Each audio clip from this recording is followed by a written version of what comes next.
welcome to the channel.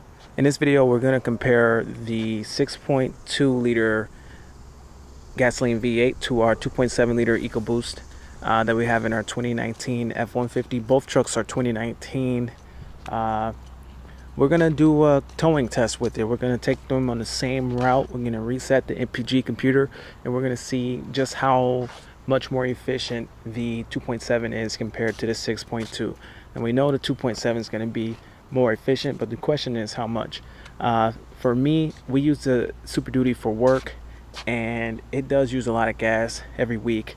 We could burn anywhere from $60 to $70 every single week in fuel, and it kind of got me thinking, how much more efficient would the 2.7 EcoBoost be compared to the 6.2, and would it be worth it to go to a 2.7? Because our load that we tow regularly is not that heavy. It's about 2,600 pounds, I believe. Just these walk behind mowers. But the 2.7 can tow significantly more than 2,500 pounds. It could easily tow even up to 5,000 pounds.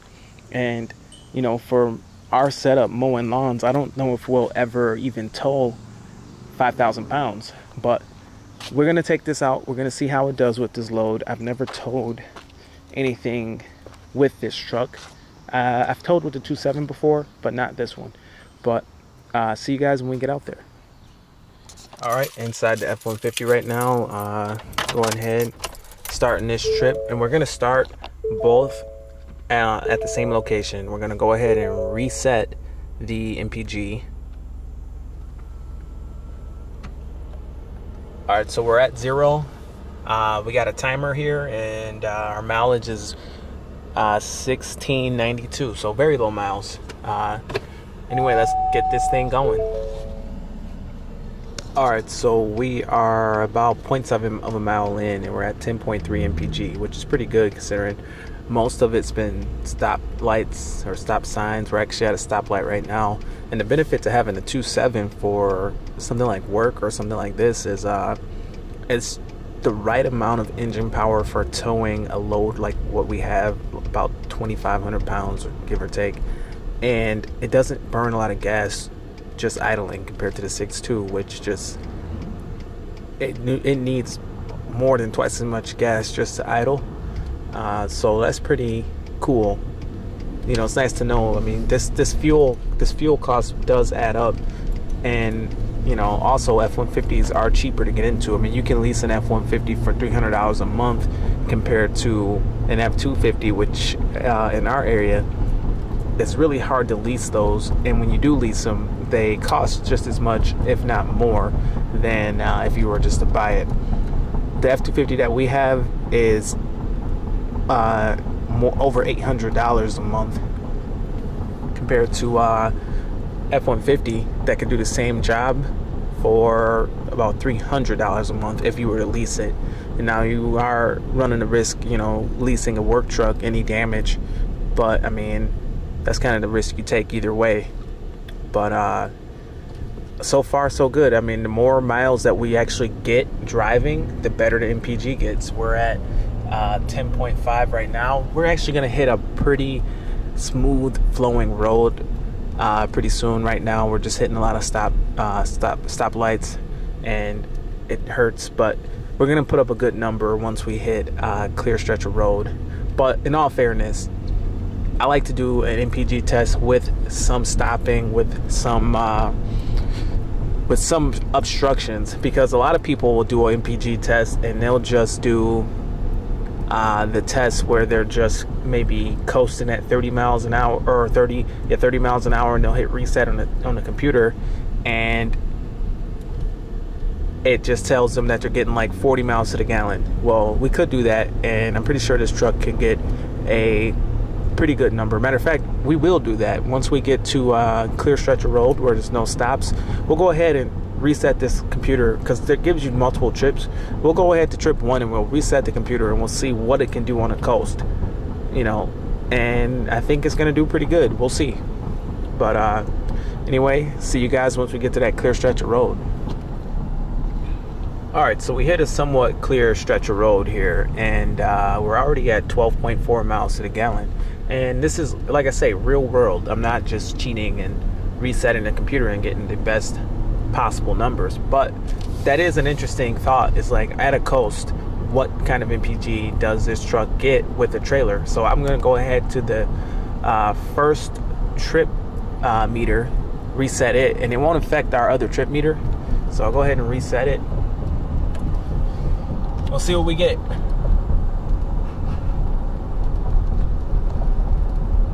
Alright, so coasting, as you see, we're at like 34 miles per gallon. But, you know, that changes as we go, get more data, as the computer gets more data. We'll see what happens. Oh, fun fact, we're actually in Grosse Pointe, Michigan. This is the Henry Ford Museum. I think it's Edsel Ford's house or something. It's a huge mansion here in Grosse Pointe, Michigan. So here we are driving a Ford next to the Ford estate. Pretty cool. But that quick reset that we did on the computer, we're holding steady at 24, 23. Pretty impressive stuff considering we're towing a 2,500 plus pound trailer behind us. And our average for the whole trip is up to 13.4. But yeah, we're actually in Grosse Pointe. This is where Henry Ford himself started his career. I think his family lived on this road here on Lakeshore, so they were pretty well off people, I guess. Obviously, I guess the area would have looked a lot different back then, but this is one of the nicest areas in the country. You know, really nice area. I think at one point it was one of the richest areas in the country, but I don't think that's the case anymore. But yeah, like I said, we passed I think it's Edsel Ford's mansion. Correct me if I'm wrong. I don't know. I don't remember for sure, but I believe it's Edsel Ford's mansion. But yeah, cruising down the road. We're actually at 14 miles to the gallon now. Doing pretty good. Yeah, check out some of these estates here. Beautiful properties. People in this area just kind of tie off and go swimming in the lake. Right now the water levels are so high that I think you can just walk out to the water. It's like a beach right there. I wonder why that is. Is it because of global warming or what? I don't know. Yeah, I don't have a boat, but I might just walk out there. I could just jump right in the water from the shore and hang out.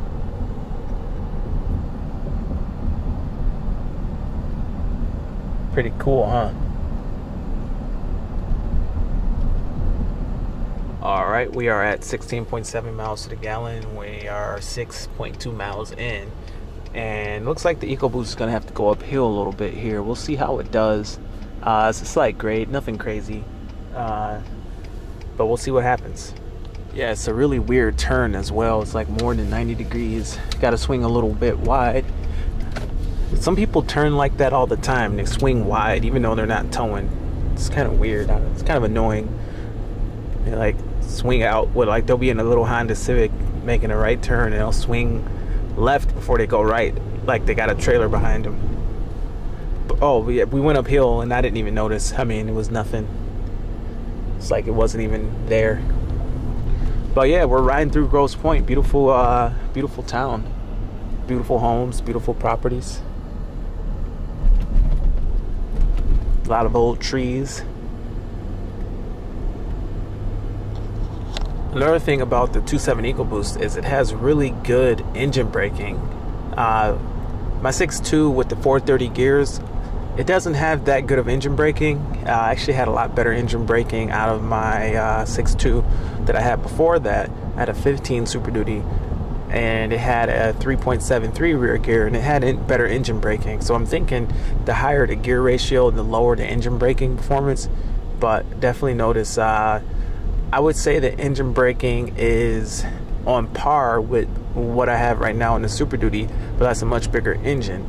With a 3.55 rear gear, the 2.7 EcoBoost isn't bad at all when it comes to engine braking.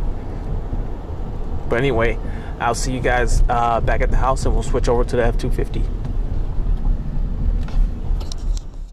All right, back home. Truck performed well. We're at 15.8 miles to the gallon, and we traveled 12.1 miles, and it took us 33 minutes. Anyway, time to switch to the F-250 and see how that truck does. All right, so we're all hooked up with the F-250. Believe it or not, guys, this weight safe hitch that I bought last winter is still working. It still reads the weight for us. Let's see if it's working right now. Yep, still reading our weight. We're at about 250 pounds of tongue weight with this trailer. It weighs about 2,500 pounds. Anyway, see you guys inside the truck. All right, inside the Superduty, and we're gonna go ahead and reset the MPG just like we did for the 150. We're gonna do the same exact loop, same mileage, and we're gonna see what this truck gets. What's really interesting is I think that truck's gonna be more efficient than the Superduty is empty. So it's gonna be interesting to see how it goes, and stay tuned. All right, we're about 1 mile in, and we're at 6.3 miles to the gallon. So far we are not doing as good as we did in the 150, but at the end we'll see. Well, at the end we'll see just the difference between the two MPG. So far it pulls a lot better. See you guys when we get to the Ford Mansion. All right, guys, getting close to the Ford Mansion here. We are 2.8 miles in and 8.1 miles to the gallon, and there is the Ford Mansion there to the left. So yeah, it's Edsel Ford's mansion. I've been there once when I was a kid. It was a pretty cool place. But yeah, we're cruising along here, doing good.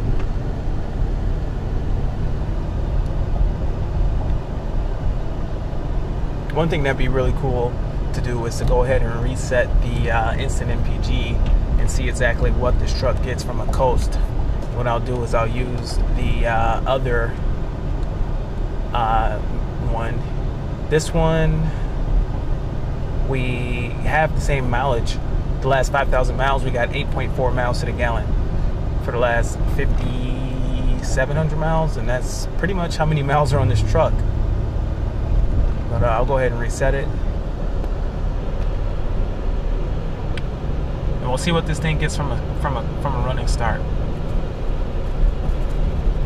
Interesting. So we're honestly about half as good compared to the 2.7, which makes sense considering this engine is literally twice as big as the 2.7 is. All right, going uphill, same way the 2.7 went. And this is nice because once you get over the hill, the next couple miles are all downhill, but taking the same route as you see through the beautiful town of Groves Point. We are 6.4 miles in at 10.6 miles to the gallon. Look at these beautiful properties. Beautiful town of Groves Point. All right, 10.2 miles in, 11.3 miles to the gallon. Doing really good. We are about 22 minutes in, so we got another 10 minutes to go. I will see you guys back at the house. All right, back home, and we are at 11.1 miles a gallon, and we drove 12.3 miles, and it took us 28 minutes this time. I guess we hit a few more stoplights when we had the F-150. I will say this, the F-250 pulls this load a lot better because it's a heavier truck. You don't feel anything. Matter of fact, you don't even notice it's back there. You don't feel it when you brake. You don't feel anything. The F-150 does feel good, but it doesn't feel as good as the 250. But we're burning a lot more fuel. I believe in the 150 we got high 15s, and in the 250 we got 11 to the gallon. So over the course of a year, you're talking thousands of dollars. If you burn if you burn $100 a week, I know we probably burn like $70 a week. I mean, the savings would add up if you were to use a 2.7 EcoBoost over a 6.2 V8. But pretty cool stuff. Alright guys, that's it for the video. Thank you for watching. Comment below if you think the 2.7 liter EcoBoost is worth it for work. Hope to hear from you soon, and have a great day. Bye.